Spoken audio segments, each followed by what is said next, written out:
for a strike in 30 years.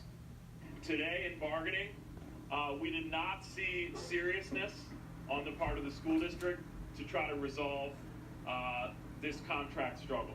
We remain committed to work round the clock, anytime, anywhere, to solve the issues that remain in the contract. Both sides are scheduled to meet again on Friday morning at 9 a.m. to hammer out a deal. Now, if the union does walk, all 1,000 schools will remain open and meals will be served as usual. Students are expected to attend and will be supervised by staff, substitute teachers, and volunteers. But some parents say they don't want their children in school under those conditions. So if the child is older and can fend for themselves, I think it might be okay. But if they're younger, there's no way. They have to keep them home. Just to have any person who does not know how to work with kids, and not only that, not having a background check, because you don't know, that's very dangerous. District says absences during the strike will not be excused. It's going to be Monday. There's still no agreement tonight between the LAUSD and the teachers union. The union claims the district isn't taking the talk seriously. The two sides have been at loggerheads over issues like higher pay, smaller class sizes. We were very dismayed that over the course of the last 2 days, Austin Buettner has mischaracterized the offer that the district put across the table. We do not want a strike. A strike will hurt kids. It'll hurt families. Tomorrow, an LA judge could decide if a strike really can begin on Monday. It has to do with how much notice. Workers' power. Public education power. Protect democracy. Special ed, save our special ed students in schools. Unjust accusations. Okay, Barrio IUD teacher.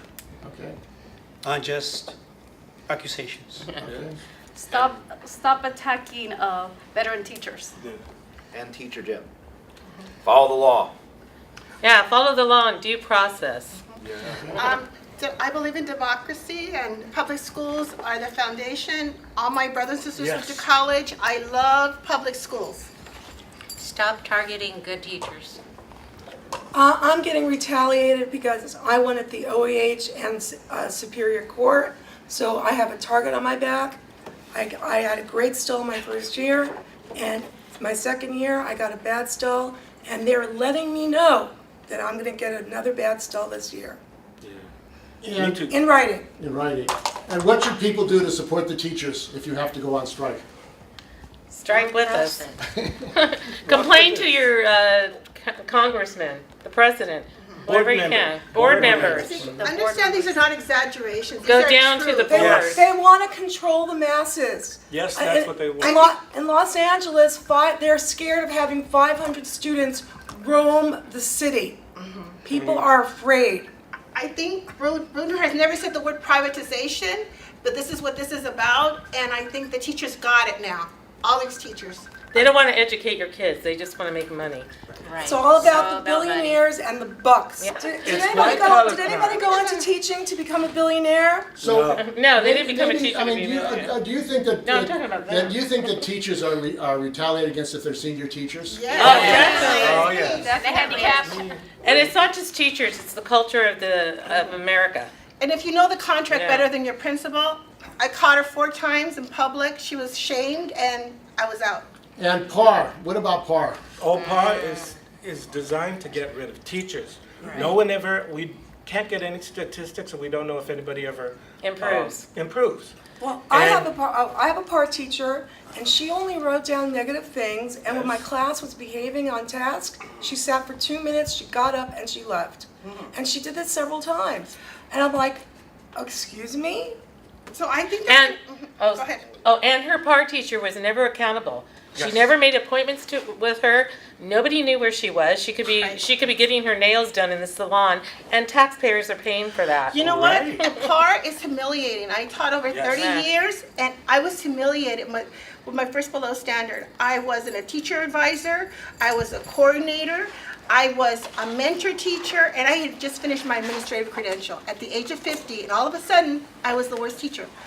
Also, I think they're committing fraud because they write notes and they never give you a hard copy. Right. So how are you supposed to improve? And then they go to the board, they vote, and they say, oh, I'm sorry, you didn't meet your PAR goals. Well, you know, why didn't you just match them up with the writing? You didn't even give me what you said, you know? Right. They make a lot of power goals. They can make up to 15 or however many Right. they want. And if you don't pass one of those goals, you didn't pass PAR. And resegregation, are the schools being resegregated by charters? Yes. Yes. How is that happening? They only take the good kids. All the special ed kids end up in the public In schools. in public schools. Also, the overcrowding. You know, the more overcrowded your classroom, the more room space there is for the charters, and it's very uncomfortable. That's what Yeah. Reach out to the community, reach out to the The community community. Share has to- experiences. yeah. level of Share education. awareness, for sure. Remove all the billionaires from California. And there are a lot of, how many billionaires are there in Los Angeles? I don't know. But Let's send them to Siberia. No, there's a So- corrupt scheme so- going on. What's your word to the other teachers in California about your struggle here? they need to be. This could be them. They have to be united. This is our struggle. Yeah. Will be there. Our This struggle will to be educate them, the kids. yeah. Our struggle to educate the Unfortunately, kids. nobody wants to go into teaching. And I don't blame them. We don't blame And them. this won't just be teachers. This will be nurses. This will be doctors. This will public be workers. a lot of public workers, a lot of professionals with technology, with the fact that once you turn a certain age, they don't want you anymore. They want somebody cheaper, younger. Except for politicians, they seem to be old.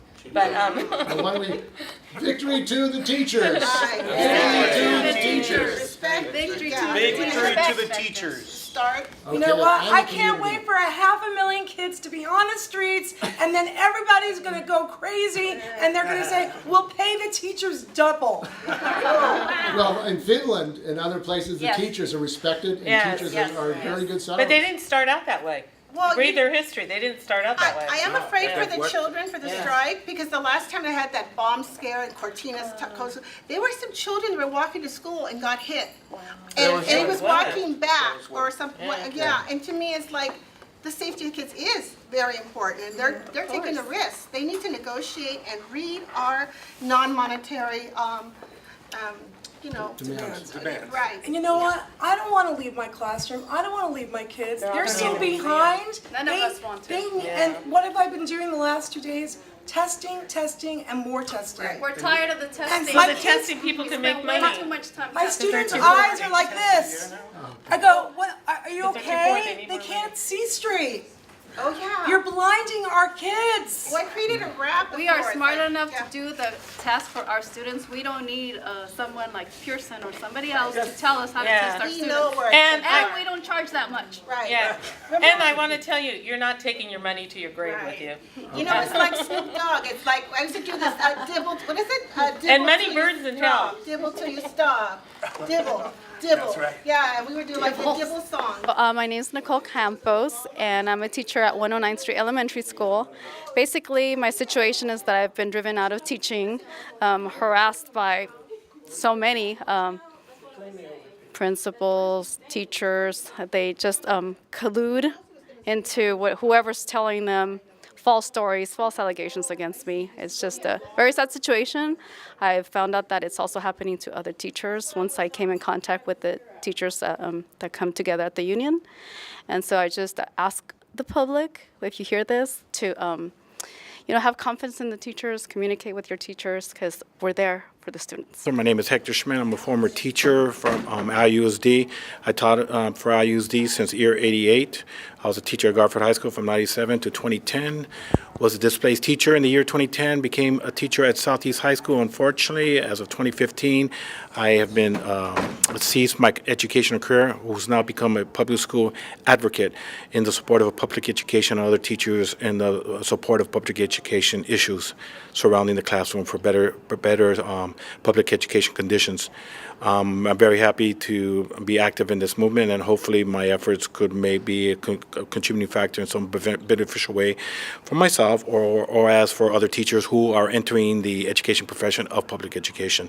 And what happened to you, your experience in teaching in the Los Angeles Unified School District? Unfortunately, I succumbed to a poor performance. I received 2 public below standard evaluations, reached out to the UTLA in the grievance process, then had a case where the school district held a case against me for suffering from mental illness and stuff. So they filed a case against me of mental illness in July 29, 2015. and this case is still ongoing, and I've been fighting this case for a while, and hopefully it will return in favor of me to retain my credential, my CTC, CTC, Commissioner Teacher credentials. I'm credentialed in biology. I'm also credentialed in health science in the field of occupational safety. And do you think that there's targeting of senior teachers by school district management, and why and how are they going after teachers in this way? One of the allegations is the 80 rule, the retired health benefits and stuff. I was nearing that. There have been accusations, a case by the Garagos law firm. That's one of the actual beliefs that quite possible because I was near to vesting lifetime health benefits. I became active with the public choice lawsuit by the attorney Jesus Quinones back in 2009 from Garfield. I was approached by Jesus Quinones asking me if I would like to become a part of that lawsuit, and I decided, sure, why not, in support of my colleagues and myself for public education of charter conversion. And what was happening with the charter conversion at that time? It was a state law indicating that in order to become a charter, it had to be 50+1 of the teachers.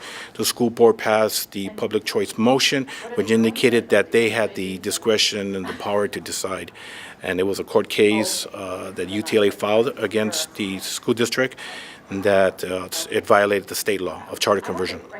And was this an effort to weaken the union in public schools? Is that what was planned behind this? It appears that the allegations of that was a movement to weaken the union, yes, sir. And so you were targeted, and how did they get rid of you, or how did they remove you from the classroom? Poor performance and indicating that I was a poor teacher. I was a bad teacher. Yeah. And what about, was PAR effect involved in that? Or?